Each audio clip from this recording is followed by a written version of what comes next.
so like a tunnel. So when it was injured, it deformed. So the urine couldn't pass well. So I asked him the remedy. He told me that he would do something called urethroplasty. So urethroplasty is basically like dissecting the manhood into two to try and reconstruct the urethra. And he won't cut and then reconstruct immediately. He will cut it into two halves, let it remain that way open for a period of say 6 months.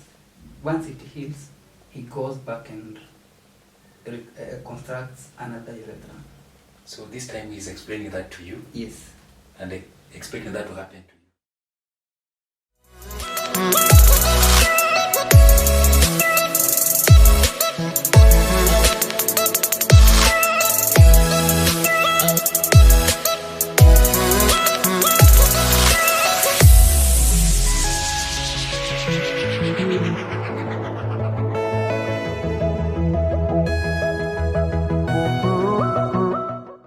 Hello and welcome to number one channel. My name is Davy Chams, coming live from DS Images Studios, bringing you different stories. And this is Sema na Davy Chams. If you're watching this channel for the first time, remember to subscribe, drop a comment, and give a like to the channel. My guest today has a story. Imagine going through 8 surgeries consecutively. Before I proceed, allow me to let my guest maybe introduce himself, then from there we proceed. Bro, Ebu, introduce yourself to viewers, tell them where you were born and what are you doing and all that. Then we proceed from there. Okay. Yeah. Thank you so much for hosting me today. I am glad to be in your studios. So viewers, my name is Mwaura Wanjiko. Wanjiko is my mom. I come from a single parent family. That's why I use my mother's name. I was born in a place called Kenol. Kenol is just past Thika in Murang'a County. That's where I was born and brought up. After which I actually schooled around that place. The early stages of my education, that is primary, then high school, after which I came to Nairobi. So since then I have been a resident of Nairobi. Okay. Yeah. Yeah. So, bro, your story, off camera gave me a brief of your story, and it's much sensitive and touching, and at the same time can create impact in someone's life. And before we proceed, I just wanted to let viewers know why you decided to share your story publicly. Then from there you take us through your story. Okay, as a preamble to my story, I want to say that my intention of sharing my story is not to seek sympathy. Actually, it is to encourage someone who feels like the world is upside down against them. I also want specifically to encourage men, because I realize that men go through a lot of issues, and sometimes we hardly speak out, because the African society, encourages men to be strong. Like you're supposed to kukaa ngumu. So men hardly, air their issues unless probably they share with only one person, and actually even finding one person to share with them becomes a problem. So I'm here to encourage men and even women, and also single women who are raising boys single-handedly, because sometimes they get to a situation whereby they don't know what to tell their boys. So I want to encourage them that you can still speak, you can still find somebody with whom you can get vulnerable. So let me start from where it all began. After I cleared high school, I came to Nairobi for further studies. So I went to college, did electrical engineering, after which I never continued with the course after I completed, because it wasn't my passion. Somebody actually influenced me into doing it because supposedly engineering courses have money. So I did something that I didn't like. After that, I got an opportunity to volunteer in a certain organization, an NGO. Then when I was still volunteering, I was to volunteer for around 2 years, but I volunteered, for slightly over 2 years. A time during which I got an opportunity to go to do life skills training. I finished, then I started conducting life skills in mostly primary schools and other organizations. Then I got an opportunity to work in that organization. An opportunity came, I applied, and they gave me the opportunity.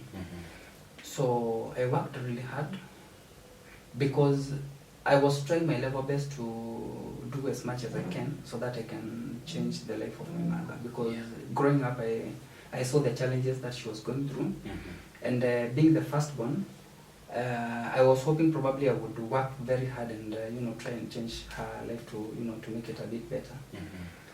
So my work, it was basically community work. Like we were overseeing development projects that were done by the organization. At the same time sponsoring families and school-going children. So therefore my work involved going to the field to monitor projects, to see those families that we were sponsoring. And because it was a big area, every person was assigned a motorbike to facilitate movement. Yes. So that meant I was constantly using a motorbike. So one evening when I was going to do some monitoring, I was involved in an accident. Yeah, I was avoiding to hit a child. Yeah. I hadn't seen the child. She came from the side of the road, and she was, crossing to the other side. So I applied the brakes, and the motorbike rolled. So when it happened, I got injured. But again, being the macho man, I took the bike. How old was the baby? The one that you I think she was barely 2 years. Oh, 2 years. Yeah, very small child. Yeah. So when it happened, and then there were people around. You see, I didn't want to, to show them that it was something major. So I took the bike because it didn't have major damages, and went back. So I terminated the journey to wherever I was going. But when I was going back, I was in pain and I could see blood on different parts of my body. And then there was extreme pain on my left foot. So I got to a point, parked the bike, and I couldn't move. I sat down. I called one of my colleagues. He's called Peterson Karani. Okay, when you're parking this bike, motorbike, you are in the compound of your working area? No. Oh, actually, where we used to keep the bikes and the office, it was like around 4 kilometers away, 4 or 5 kilometers away. So it was quite a distance. So I was actually going back to the place where we could keep them to return it and then go back to the office. So you called a friend? Yeah, no, a colleague. A colleague? Yeah. So when I told him that I had an accident, he panicked and he came with an ambulance. And then they took me to one of the hospitals in Nairobi. So when I went there, they were suspecting probably had fractures on my left foot because much of the pain was on the foot. Yeah. But again, in the ambulance, they were doing the first aid and all that. So when I went to the hospital, they did the imaging and all that. And fortunately, I didn't have like broken bones, or deep cuts and all that. So they treated me. They wanted to admit me for some time to observe me. But again, my mind told me now this being a private hospital, probably they want to keep me here because, you know, anyway they are making money. So I told them to allow me to go back home, and if I had other issues I could still come back because anyway it wasn't far. So that now was already in the night. I think it was around 1.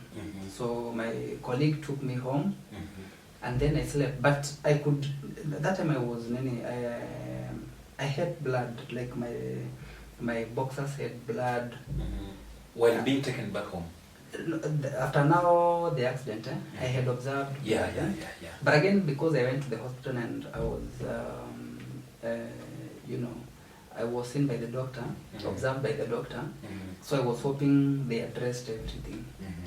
So the following morning I go to the toilet, I feel a lot of irritation and blood. You know, the urine was blood stained. But let me ask you, or let me rather take you back, because something I want the viewers to understand here. While in this hospital, doctor did some, you know, observations. But I think their main focus was the left foot. To observe if there is any fracture. Fractures, you know, the wounds that I had, they were bruises. Yeah. So they didn't need too much dressing and all that. Then of course, you know, I was given some drugs, you know, for pain. Then I think they put something on the foot. Metal? No. I don't know the name. It's okay. It's like a scarf. To support. To support the foot so that it doesn't strain too much. So you discovered some blood on your boxer. And then of course the urine was somehow blood stained. But again, one thing I have to admit is I don't like the hospital environment at all. Yeah, because of course no one likes that place. Yes. Those Especially places. me. Yeah. Hey, I don't like hospital at all. So even when I observed that and I was in pain, I didn't want to even imagine that I could go back to the hospital. So I started struggling. But now, what I did was, I avoided taking fluids because I didn't want to go to the toilet. But now this is the catch. If you don't take fluids, you will still go to the toilet, but the urine will be very conk. So you discovered there was a problem? Yes, I was feeling a lot of irritation when I was going to the toilet. Now, after some days, I decided to go to a different hospital. So I told them what happened. So they gave me some, I think, drugs to neutralize urine. I can't remember the name of, you know, that liquid. You dilute it and then you take with water. So I realized, the irritation has reduced. I can now go for short call. So I continued, but apparently, as time went by, the volume of urine coming from my manhood started reducing gradually, gradually, for quite some time. Then it got to a point whereby I couldn't, you know, like I was really straining to go for short call. Like I would go to the toilet and then I take like 10 minutes. Just for short call? Short call, yeah. But I still continued that way because you remember I said that me and hospital we are like, you know, mafuta na maji. Yes. But it got to a very, very, very, very dire situation, and I had to go to the hospital, but I didn't go to the hospital. One of the two hospitals that I had gone previously. So I sought medical attention from a different hospital. So when I went there, because it is a big one, they told me they would send me to the urologist. That time I didn't even know who urologist was. So they explained to me and I saw him.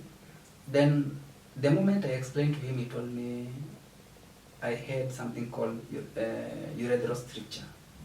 So I asked him, so what is urethral stricture?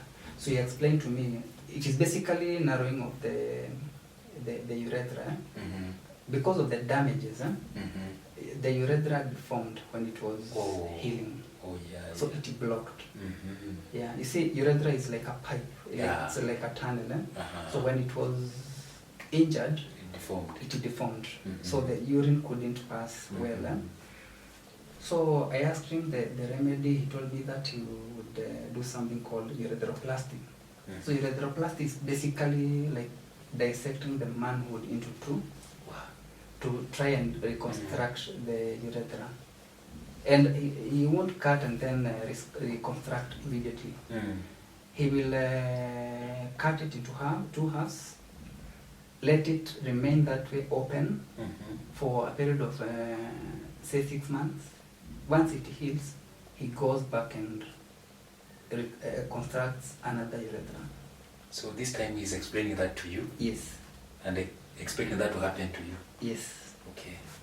So I asked him so many questions because I didn't understand. So he told me, okay, if you are okay, I can show you some pictures of somebody who had almost a similar problem.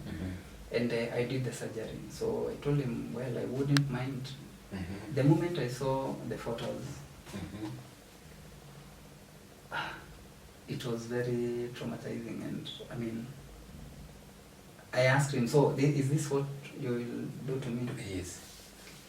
And he told me, yeah. So I told him, okay, it's okay.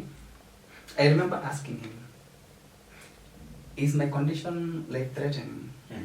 He looked at me and laughed and he told me, no, it is not, but eventually you still need me. So he already observed you? Yes. No, he was explaining, but he told me that I would go for something called urethrogram. So urethrogram is, like it's like X-ray of the urethra. So what they basically do is like they put a suprapubic catheter. The pipes, I will show later. They put a pipe here, then another one through the manhood. So they will basically drive colored liquid through the bladder, and then the other one through the penis. So they try to force it so that they may see where the blockage is, because the colored liquid will like block the other part. Yeah. So. And then now the part through which the fluid doesn't pass, they know that's where the damage is. Okay. So he recommended that. I obliged. It was done. The surgery? No, urethrogram.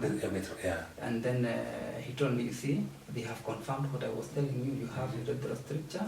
This is the extent of the damage. And now it is a confirmation. I will do the surgeries that I told you, 2 of them. So at that point, that's when I told him to allow me to go, make a decision, and then I would go back. I didn't have to worry anyway because I had a good medical cover. It was just coming into terms with whatever he would do. Yes. And I was probably hoping, maybe somehow miraculously, God would, in fact, it was more of a dream to me. I was thinking probably this is a dream. So when I went back home, the situation became worse and worse and worse. Wow. So that by the time I was going back to the hospital, because I remember I called him and I explained to him, he told me, come to the hospital immediately. They processed my documents and I was admitted and the surgery was done, because I could hardly go for short call. How was the situation when going to, for short call? That time I remember I could go to the toilet and only drops of urine would come out. So I would go to the toilet, then get out because of getting tired of pushing and standing. Yeah. Sit to wait for a few minutes, then I go back to the toilet to try and force the urine again. That was like the routine. Yeah. So here you are booked. Yes. So he performed the first stage urethroplasty. It was successful, and I was admitted for some time because the procedure was they admit me for around 4 to 5 days. They remove the dressing, then I go home to heal. So I would go to the hospital every week for clinics. But when I went home, the wound ruptured, like the stitches fell off.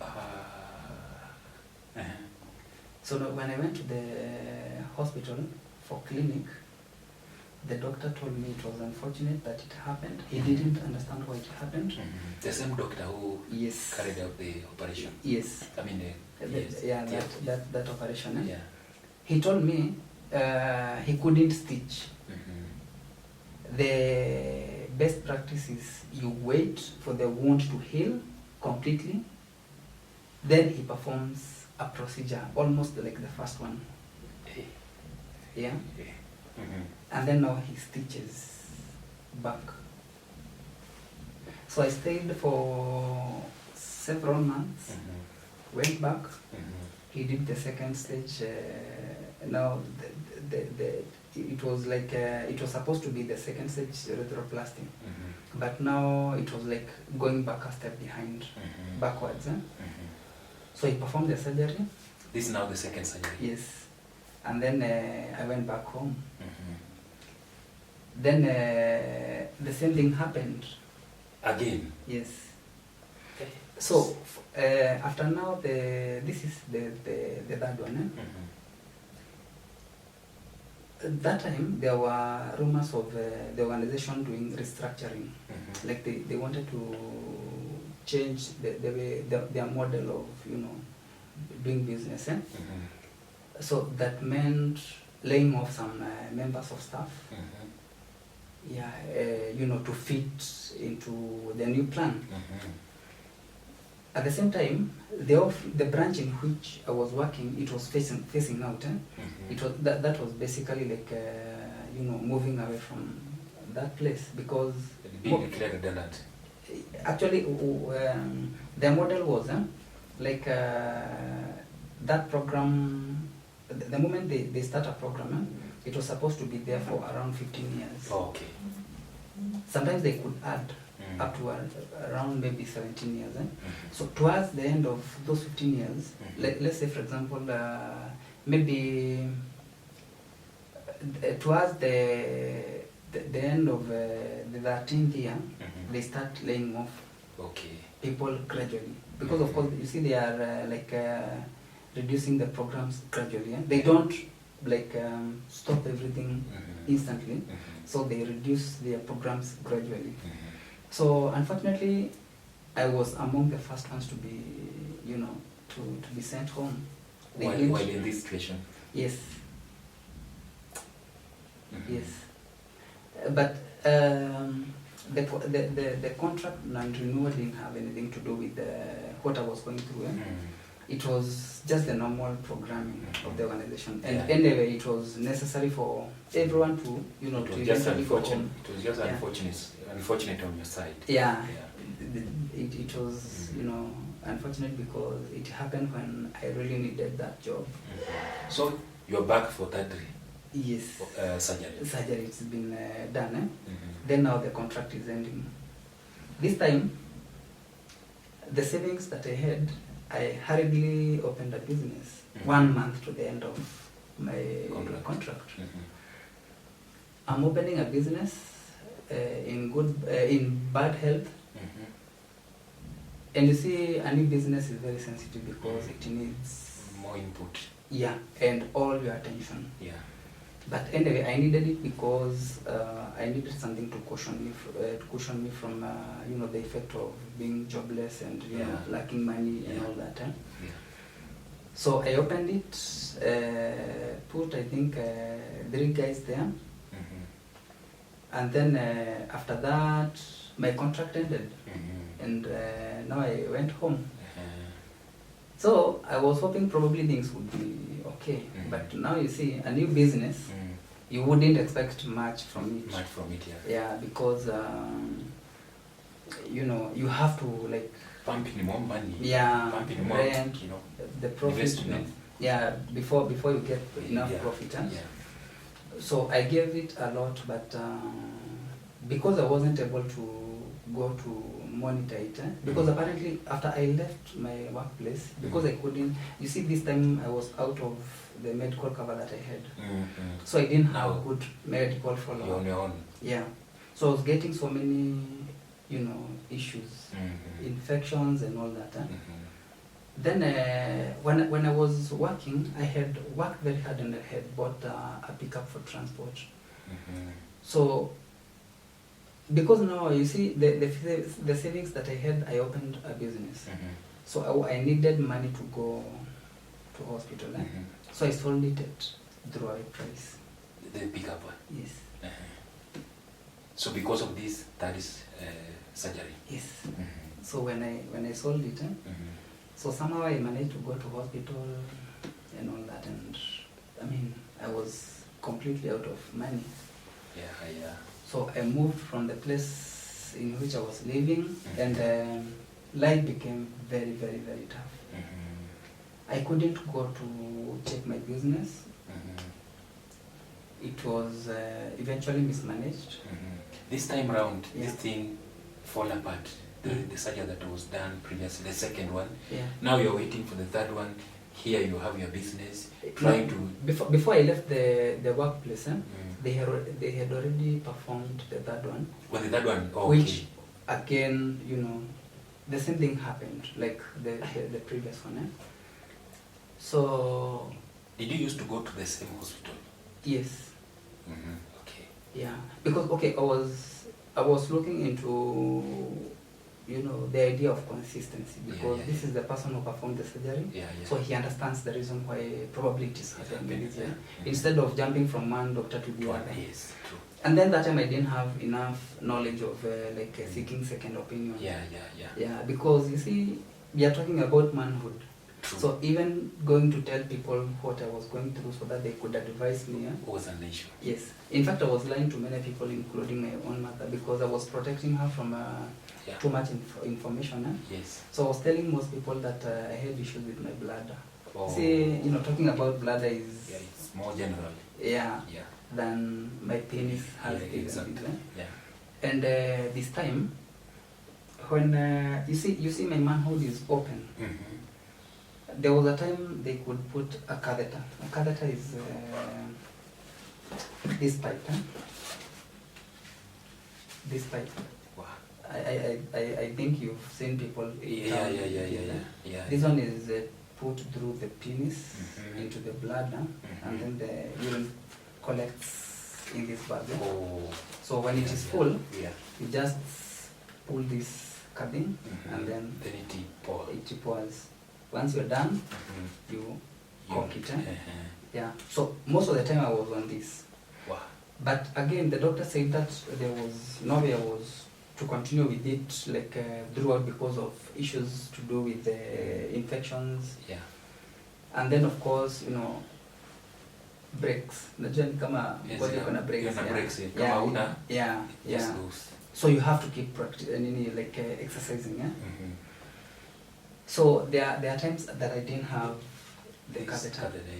So during that time, I would go for short call like a woman. This now after the fourth?